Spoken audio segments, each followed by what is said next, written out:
ખાસ કરીને એટીએસ દ્વારા બે ISIS Islamic State for Iraq and Syria જે વિશ્વની ખતરનાક આતંકવાદી સંસ્થા છે, આ સંસ્થાના બે આતંકવાદીઓ છેલ્લા ઘણા સમયથી ગુજરાતના પોલીસના ઓબ્ઝર્વેશનમાં હતા અને ગુજરાતની પોલીસ દ્વારા એ બે આતંકવાદીઓને પકડીને ગુજરાતની પોલીસ દ્વારા ઉત્તમ પ્રકારનું કામ કર્યું હતું।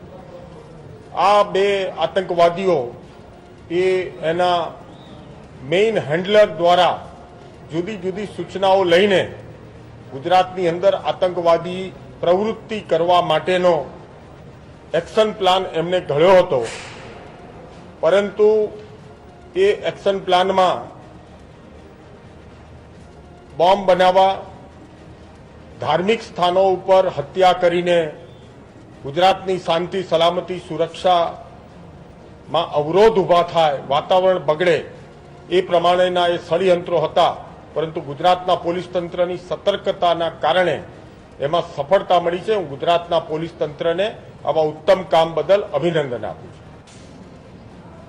ભારતીય જનતા પાર્ટીની સરકાર 2002થી ગુજરાતની અંદર પ્રબળ રાજકીય ઈચ્છાશક્તિના આધાર ઉપર ગુજરાતની ધરતી ઉપર કોઈ આતંકવાદી ગુજરાતની શાંતિને નશ્યત કરવા માટે જ્યારે પણ હુમલો કરવા માટે આવે ત્યારે ગુજરાતની પોલીસે સતર્કતાથી કાંઈને પકડી લીધા છે અને જેલના હવાલે કર્યા છે। ભૂતકાળની અંદર આ પ્રમાણેના સિરિયલ બ્લાસ્ટ કે અન્ય પ્રકારના કૃત્યો થતા ત્યારે દેશ અન્ય રાજ્યોની પોલીસ સ્ટ્રોંગ વિલ પાવર નહીં હોવાના કારણે એને પકડી નહોતી શકી। ગુજરાતની પોલીસે 2008ની અંદર જેટલા સિરિયલ બ્લાસ્ટ થયા એ સિરિયલ બ્લાસ્ટના આરોપીઓને કેરળથી આઝમગઢ સુધી જઈને એને જેલના હવાલે કરીને એને સજા અપાવવા માટે ગુજરાત સરકાર કટિબદ્ધ છે। કલકત્તાના અમેરિકન કોન્સ્યુલેટ ઉપર થયેલા હુમલાના આરોપીને પણ ગુજરાતની એટીએસ પોલીસે પકડી છે। 1985 થી 90 દરમિયાન ગુજરાતમાં થયેલા આતંકવાદી આ પ્રમાણેના બોમ્બ ધડાકાના એક પણ આરોપીને કોંગ્રેસના શાસન વખતે એ વખતની પોલીસ દ્વારા પકડવામાં નહોતા આવ્યા।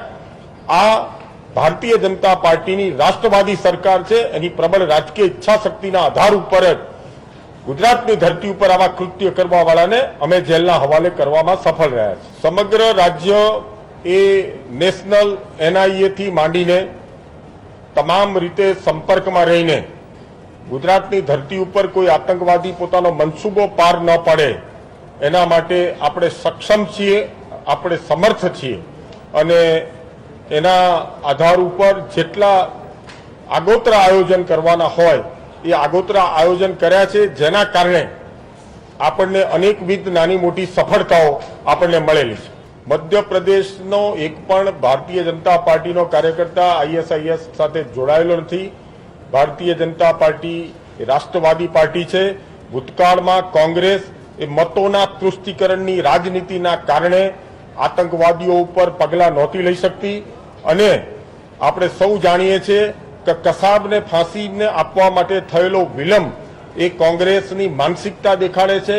એટલે કોંગ્રેસને આતંકવાદી કૃત્યો સામે ભારતીય જનતા પાર્ટીએ લીધેલા પગલાંની સંદર્ભમાં કોઈ કશું કહેવા માટેનો અધિકાર જ નથી।